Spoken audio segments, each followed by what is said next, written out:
Hi there, I'm Jen, this is Remembered Reads, and this is the No Disclaimers tag. I was tagged by Michael from Catalyst Reads, and he was also the creator of the tag. I will link to his original video below. Question number 1. Which trope or tropes in books annoy you the most? I don't think there's any trope that annoys me because of its existence, because I think what annoys me is when they're done poorly. For example, someone looks out a window and sees someone else doing something, misunderstands what they're doing, and then plot drama ensues from that. I hate that when it's done poorly. Occasionally, that's done well, and I don't mind that. If you watch any kind of soap opera-ish drama, that kind of thing happens all the time, and it actually drives me more crazy in television and movies than it does in books, but it drives me crazy in general. It's an easy one to do poorly. So I really despise that kind of visual-based misunderstanding because it's done so poorly so often. But if someone actually successfully does it well, I don't have a problem with it. Question number 2 is, which writer do you feel are overrated or overhyped? I don't necessarily think that any writer is overhyped because there are some writers that are popular that I don't like. I really dislike Dan Brown's writing. But I don't think most people see him as writing something that is meant to be in a genre or of a style that I would like. So it doesn't upset me to see people praising him, because if you like that kind of thing, you like that kind of thing, and the hype is for you, it's not for me. Question number 3 is, what are your least favorite books that you've read since joining Booktube? My least favorite book that I've read since I joined Booktube was the Hexslinger series, but that really didn't have anything to do with Booktube. So I assume that what this actually is asking is if it was something that you wouldn't have read if Booktube hadn't recommended it to you. I think the book that I found most disappointing because of the level of hype was a book that I read over the summer, The Gentleman's Guide to Vice and Virtue, which I knew was going to be kind of a young adult fluff type story.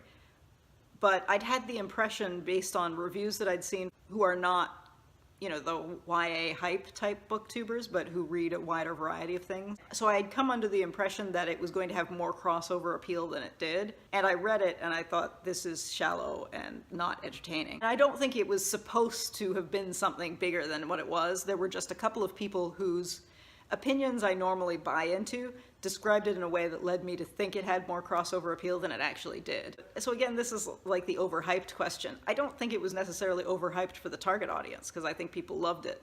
I think what I was misled by was a couple of people who read a wider variety of things talking about it in a way that made me believe it was a different style of book than it really was. So I guess the challenge that I have with Booktube is not so much looking at people who have a completely different set of interests than I do. I think the challenge that I have is when I see someone who has similar interests but different taste. Because they're interested in something similar, they'll talk about a scenario or a set of character descriptions or something, and I'll think, that sounds interesting, I'd like to read about that scenario or that character. And then if they don't talk enough about the style of the writing itself or the plotting or something like that, and those are the areas in which our tastes differ, I think sometimes I get tricked into thinking that this is something that's going to be more interesting for me than it actually is, because we do have those shared interests but not the shared taste. Or that's what I don't pay enough attention to sometimes, if I buy into someone's description of something as awesome. Question number 4 is, name a terrible ending that ruined an otherwise quality book. I don't think I've ever read an ending that genuinely ruined the rest of the book. The closest example I would have is Lord of Emperors by Guy Gavriel Kay, which was his Sarantane Mosaic 2-book series, which is sort of a historical fantasy, Byzantine-esque inspired place. The fantasy element in those 2 books are very, very minimal. It could almost be alternate history, and I really enjoyed the series, and it really read to me as something deeper than most sort of fantasy quest stories are. And it proceeded in a way that I quite liked, and then there was an afterword. At the end, the main character is alone in the pseudo-Italy setting doing mosaics, and in the afterword, a woman shows up. And I wasn't disappointed necessarily that someone showed up, or, I mean, I've read some reviews where they felt like the wrong woman showed up or something, and I don't care about that part. But what bothered me was that the imagery of this man alone working on his mosaics was so beautiful, and kind of transcended the expectations that you have for epic fantasy. Because it didn't have a kind of ending where, there are a lot of these endings where either you crown the king, or you become the king, or you die sacrificing yourself nobly, or you get the woman and live happily ever after. At that point where he's working on mosaics alone, it hadn't done any of those things. And I thought that was lovely, and I thought that was a really interesting ending. And as soon as the woman showed up, it canceled out that really beautiful imagery, and I was disappointed in that. Number 5 is, which fictional character do you wish were not killed off?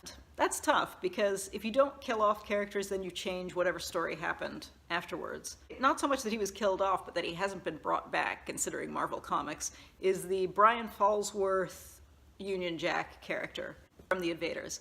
Because there are so many characters in there who have died, and all these dramatic deaths, and have eventually come back. And for some reason, they've never brought him back. And I find that a little weird.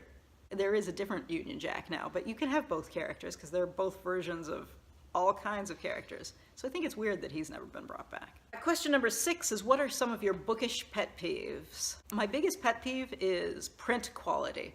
When you pick up a book, and they've got that double printed font, so the font is hard to read, I feel like that should be caught in quality control significantly more often than it is. Question number 7 is, what are some books that you feel should have more recognition?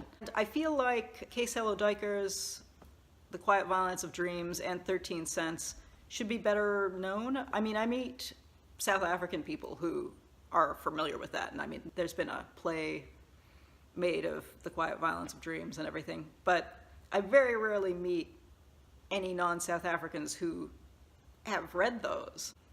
And I mean, they're brilliant, and yeah, I think those should be internationally known better.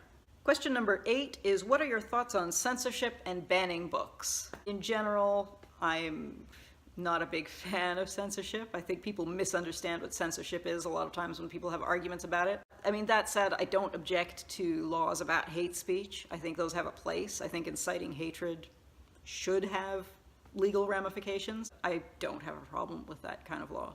Within reason. Once it goes to excess, obviously that's a problem, but anything in excess is a problem.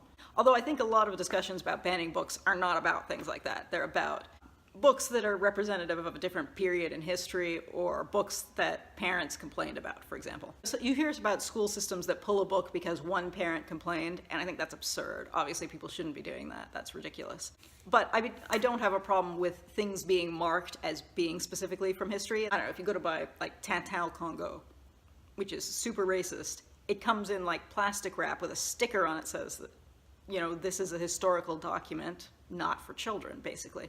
And I think that's appropriate, because I think people should have access to material, but I also don't think it should be out there like, here's a fun children's book, because no.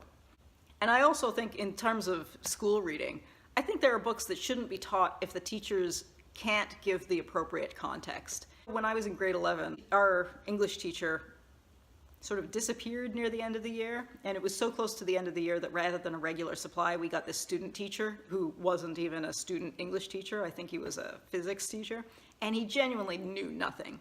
And the book that we had left were The Apprenticeship of Duddy Kravitz by Mordecai Richler, and this guy, he knew so little about the context of this. In that book, there are characters who throw in bits of Yiddish, and this teacher would refer to it as Jewish. Like, oh yeah, there's the bit where they're speaking Jewish. Like, that's not a language. What are you doing? And I mean, another example, when I was in school, we read Timothy Findley's The Wars in OAC, which was the last year of high school, which no longer exists because they've changed the school system in Ontario. But anyway, and in my sister's school, they read it in grade 11.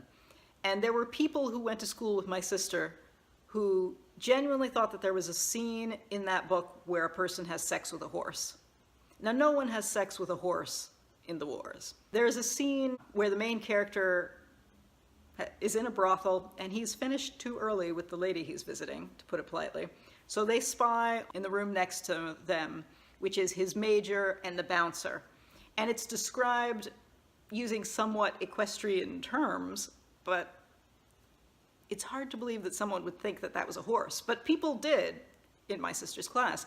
And I think the teacher was not comfortable enough talking about sex and sexuality to correct them. So they came away, telling people, yeah, that's the book that was about sex with a horse. No, it's not about sex with a horse. And so I think in a lot of those cases, it's more damaging to teach them the wrong way. If you can't teach the appropriate context, it shouldn't be taught, because I think that does more damage than anything else. I don't think those books should be banned. I think if you're a student and you want to go to the library and take that out, I think you should have access to it. I'm not in favor of people taking books out of the schools entirely. But I think if you are going to the trouble of teaching something, teach the context appropriately.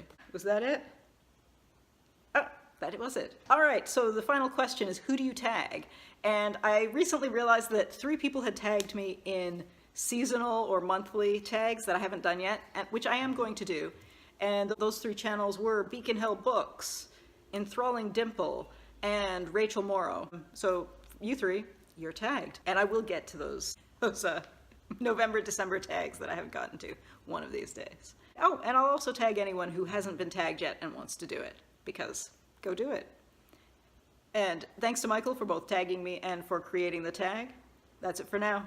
Ciao.